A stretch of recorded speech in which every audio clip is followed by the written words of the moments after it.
that CPC means a lot to me. Will you come and see how I play Dizzy? If you're in love with retro gaming, come and join the board. And if you want a Friday foursome, watch him and you could. Novabug. Well, hello everyone, Novabug here. It's been a while since I had a hardware pickup. I think the last one I had was the MSX2, actually. But I have got a hardware pickup because I kind of wait for the right thing to come along at the right price. And this time the right things have come along at the very right price. At the unbelievable right price, in fact. I'm going to go through it all first and then tell you how much I paid for all this stuff. So I think this was found in basically the loft space or something of an old deer somewhere. And a friend of mine was clearing it out and he said, "Oh, I found all this gear. Fancy it?" Yes, I said. I didn't give him the burp, but I said yes. So, where shall I start? I'll start with the big stuff first, shall I? We'll start big. Here we go. So, it's baby brothers for that one. Here is an Atari monitor. In fact, it's an Atari monochrome SM124 monitor, which does work. I've already tested it. It does actually work. It's absolutely filthy. It's discoloured, but it works. It's even got a moth stuck to the inside there. Go away, mothy. Look at that. That's pretty impressive in its own right. Fully cables and everything else, and like I said, it works. Computer monitor, the former owner put on it. So, that would be no good, would it? If you don't have an ST to go with it. Well, as luck will have it, I do have an ST to go with it. In particular, oh, I forgot how big and heavy these things are. An Atari 1040 STF, have you will. Yes, so I've been waiting. I always wanted to add an Atari ST to my collection. The ST is the machine of the. If I was one of the 16-bit guys back in the day, which I wasn't, I was an 8-bit guy. But if I was more well off, I think I would have actually gone for the ST. Now I know the Amiga is technically better, and it is. It's not technically better, it just is. I have a thing for the ST. I really do have a thing for the ST. I have a thing for its games and the way it presents itself, and I would have been an ST guy back in the day. I'm sorry, Amiga fans, but I would have been an ST fan. In fact, we'll swap out the Bug Army cap for the Atari cap, so we're fully Atari'd up. So yeah, so a 1040 ST. This works. I had to test it because the monitor's with it. I just thought, well, fuck it, I've got to test it. And after it took a while for the monitor to sort of stabilise its image, but after a while, it works. It goes into GEM, which is the desktop operating system of the Atari, and yeah, it's been fiddled with over its torrid past. It's got these sort of stickers on the function keys. It's gone very, very yellow. It's finally time for me to start retro biting stuff, I think, because this is so yellow. I mean, I've got a yellow SNES and a yellow PS1 and a yellow GX4000. The other GX4000 is pretty pure white still, but this ST has gone seriously yellow. Like one of my patrons said, actually, it looks like the former owner of this was a 40-a-day man, or a 40-a-day woman, who knows.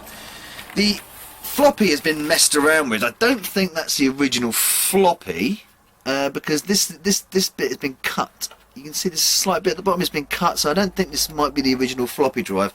Not sure. I'm not an ST person. I'm a complete noob when it comes to these kind of things. But the fact that it works is genius. And yeah, all these this one I'll be trying to kit out with some sort of flash drive onto it, maybe a Gotek, or someone recommended a Satan drive to it. Yeah, once it's cleaned up inside and out, I'm going to tear it down, strip it up, get it all kitted out, and get it all fitted up basically back to its former glory. I think there's a cover missing there. Is that right? Of course, this is the one with the joystick ports underneath. Great, brilliant design, Atari.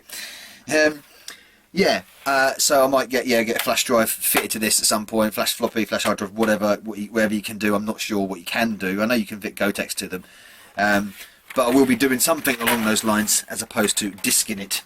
So that would have been good on its own, wouldn't it? The Atari monitor, the Atari ST, and of course I've got one of my own kettle leads.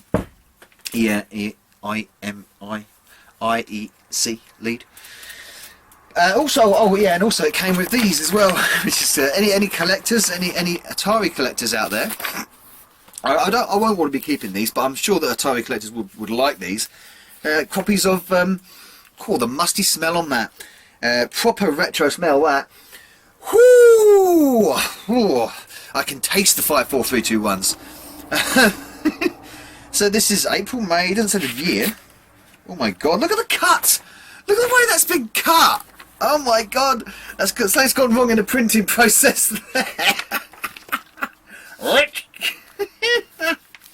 Whoops. Magazines back in the day, quality. Type-ins, yep. So Atari user, we've got 1, 2, January 88 for that. January 88 for that. I don't think this is STs in this. This is probably 800s or something, isn't it? There we go. August 88, February 88, and this is awesome. In fact, I'm going to cut this. I'm going to cut that out. That's brilliant. I love that. This is I'm going to keep. This is a price list. This is a price list for a local computer shop in Helston near me, and it's in mint condition. This is like their catalogue, and it's just listed all the games that they sell in different formats. Yeah, that's amazing. Look, Atari all at the top there. Amstrad, look at all the Amstrad games. And this person bought Amstrad games. Oh, I want to know who owned this. But that with Chase HQ on the front is awesome. And I'm gonna actually get that out and frame that because it's such in really good condition now. So, but them Atari mags, I will be. I might be giving them away actually. I might do them as a bit of a prize draw or something. Them Atari mags, certainly, because you know, they're interesting, but not keeping them for me. So moving on. God, this is going to be a bit of a one video. This to the next computer that I got. Yes, it's another whole computer, and it's that one's rival. Would you have it or not believe it, Adam and Evie? And there it is. Let's take the old styrofoam off, because it's still got that, the old polystyrene.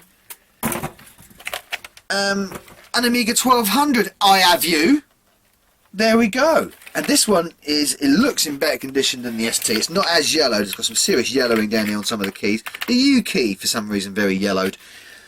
All keys present, it looks solid and sound. I'm not sure about the condition of the drive. It looks okay. I'm not sure. Amiga fans, you would probably have a look at that closely to see if it's any good. And the reason why I say that is because of what it came with.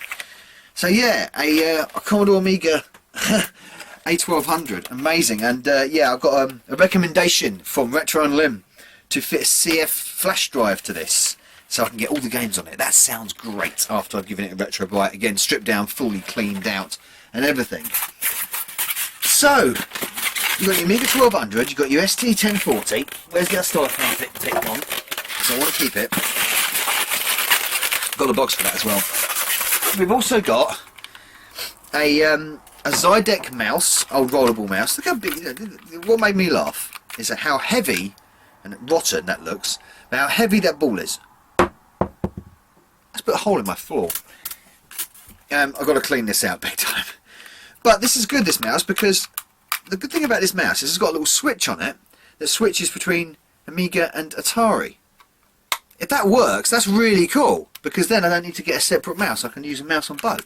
Awesome, eh? So a little mouse that's very yellowed, of course.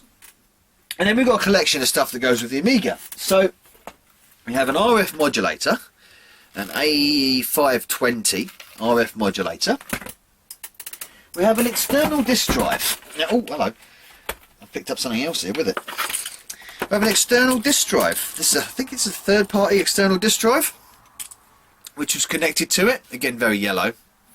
I'm not sure what that logo is. Yeah, this was connected to it, so I don't know whether the onboard disk drive works, because this was connected to it when I pulled it out of its box. We also got a power brick, which I don't know. This looks like a Commodore 64 power brick to me, but it's a very yellow, very old power brick. And quite a light one as well, this one. With the, I don't know, actually, it probably is an Amiga, isn't it? Because it's got that socket on it. There, that power brick. But I've also got this other power brick as well, which is not in the best condition because it hasn't got a plug on it. This weighs a ton. This one. The output is higher on this one. It's got a slightly higher output. This is a, yeah, this outputs a 5-volt direct current 4.3 amp. That one's a 3 amp. This is a 4.3 amp. So yeah, and higher on all the other output voltages as well. So wow, that's a heavy power brick. And to finalise things, we have all the books for everything here. We have the video adapter book.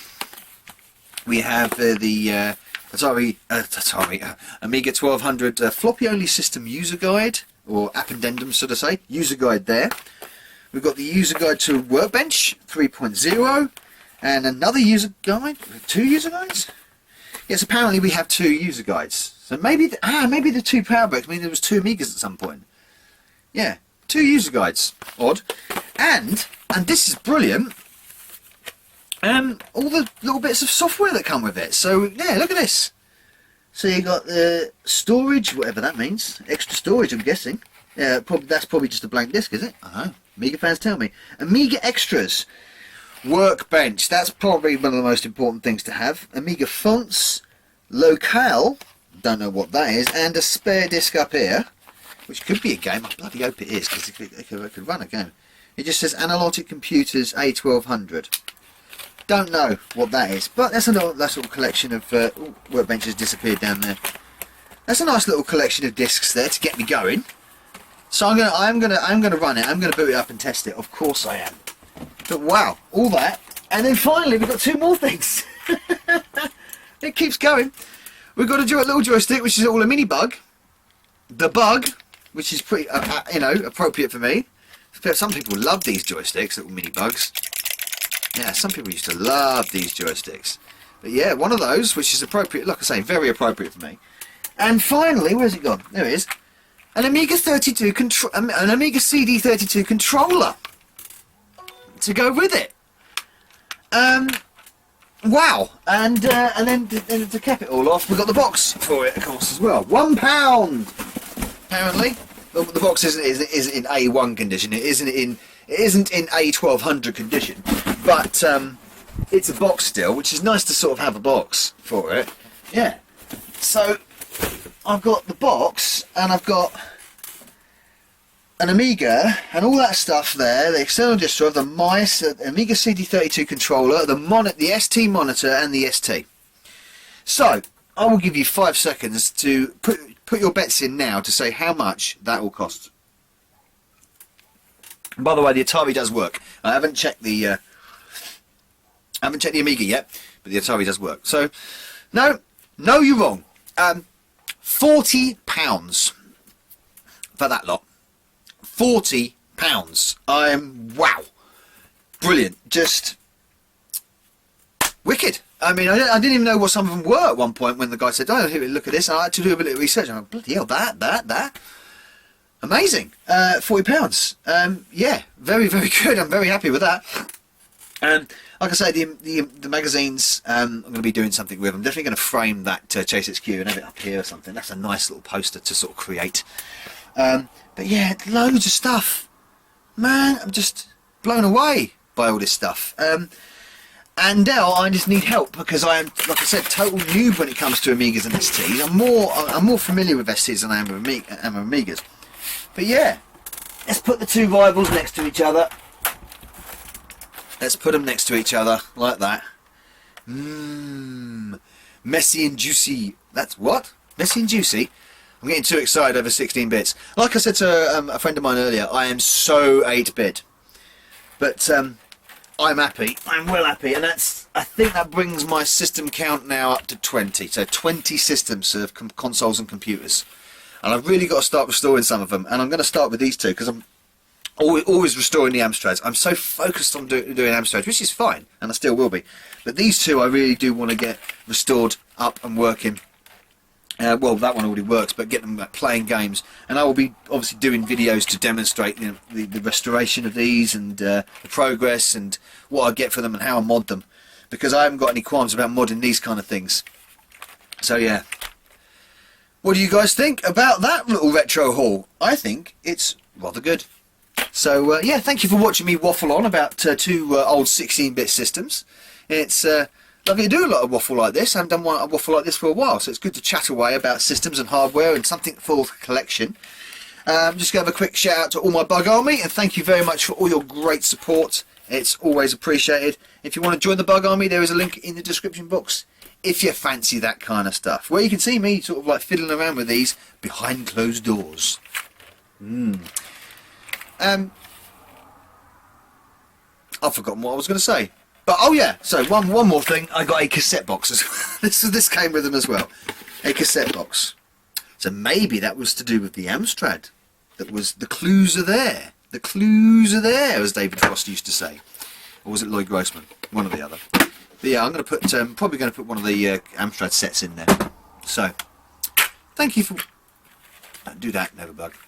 Thank you for watching. Novabug out. Hey, Novabug here. I do hope you enjoyed this video. Please support the channel by liking and commenting, and of course subscribing if you haven't already done. If you would like to support me further, please consider joining my Bug Army via Patreon. And also don't forget to follow me over at Facebook, Twitter, BitChute and Twitch. And finally, a special mention goes to my Bug Army General, Sam M. Thank you everyone for supporting me. Novabug out.